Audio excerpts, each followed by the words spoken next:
আসসালামু আলাইকুম ও রহমতুল্লাহি ওবারাকাতুহু। আশা করি সকলে ভালো আছেন। এখন আপনাদেরকে জানাবো যে কুরবানির পশুর যেসব ত্রুটি থাকলে কুরবানি দেওয়া যাবে না সেই পশু দ্বারা। অত্যন্ত গুরুত্বপূর্ণ বিষয়, ধৈর্য সহকারে শুনতে থাকুন যে কুরবানির পশুতে কোন ত্রুটিগুলো থাকলে সেই পশু দ্বারা কুরবানি করা জায়েজ হবে না, বৈধ হবে না। তো চলুন এক এক করে বলে আসি। পশুদের মধ্যে কিছু ত্রুটি থাকলে কুরবানি দেওয়া যাবে না। সেগুলো হলো: এক, দৃষ্টিশক্তি না থাকা, অর্থাৎ কোনো পশু যদি না দেখতে পারে তাহলে কিন্তু সেই পশু দ্বারা কুরবানি করা জায়েজ হবে না। দুই, শ্রবণ শক্তি না থাকা, অর্থাৎ কোনো পশু, ছাগল হোক গরু হোক, যদি না শুনতে পায় তাহলে সেই পশু দ্বারা কুরবানি কিন্তু জায়েজ নেই, বৈধ হবে না।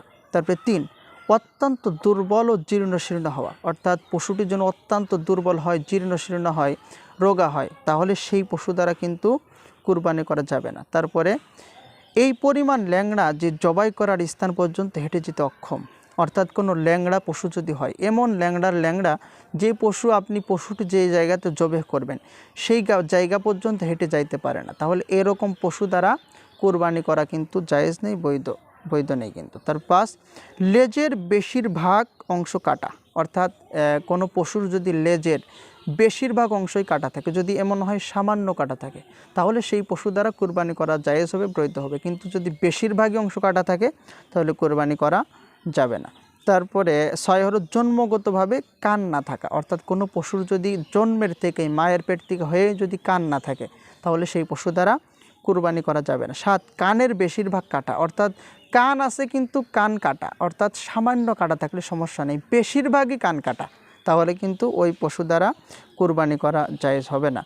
তারপরে আট, গোড়াসহ শিং উপড়ে যাওয়া, অর্থাৎ অনেক সময় মারামারি করার কারণে, বিভিন্ন দুর্ঘটনার কারণে একেবারে গোড়ার থেকে শিং উপড়ে যায়, এরকম গরু কিন্তু বা পশু কুরবানি করা জায়েজ নেই, বৈধ কিন্তু নেই। নয়, পাগল হওয়ার কারণে ঘাস পানি ঠিকমতো না খাওয়া, অর্থাৎ পশু পাগল হয়ে গেছে, পাগল হয়ে যাওয়ার পরে ঠিকমতো ঘাস পানি খাচ্ছে না, এরকম পশু দ্বারা কুরবানি করা জায়েজ নেই বা বৈধ কিন্তু নেই। বেশিরভাগ দাঁত না থাকা, অর্থাৎ বেশিরভাগ দাঁত যদি পড়ে যায় কোনো পশুর তাহলে সেই পশু দ্বারাও কিন্তু কুরবানি করা যাবে না। 11, রোগের কারণে স্তনের দুধ শুকিয়ে যাওয়া, অর্থাৎ এমন রোগাক্রান্ত গরু বা পশু, যে পশুই হোক না কিন্তু এত রোগা যার স্তনের দুধ শুকিয়ে গেছে, সেই পশু দ্বারা কুরবানি করা জায়েজ হবে না, বৈধ হবে না।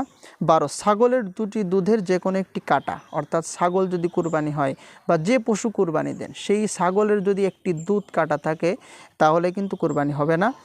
তারপরে গরু বা মহিষের 4টি দুধের যে কোনো একটি কাটা, অত্যন্ত গুরুত্বপূর্ণ বিষয়। আপনি যদি গরু কুরবানি দেন, মহিষ কুরবানি দেন, সাধারণত তাদের দুধ কিন্তু 4টা থাকে, এই 4টির ভিতর থেকে একটা যদি কাটা থাকে তাহলেও কিন্তু সেই পশু দ্বারা কুরবানি করা জায়েজ হবে না, বৈধ হবে না, সেটা ত্রুটিযুক্ত পশু হিসাবে কিন্তু বিবেচিত হবে। আর যদি বকরি হয়, ছাগল হয়, তার যদি একটা যদি দুধ কাটা থাকে তাহলে কিন্তু সেটা ত্রুটিযুক্ত, সেই পশু দ্বারাও কিন্তু কুরবানি করা জায়েজ হবে না, বৈধ হবে না।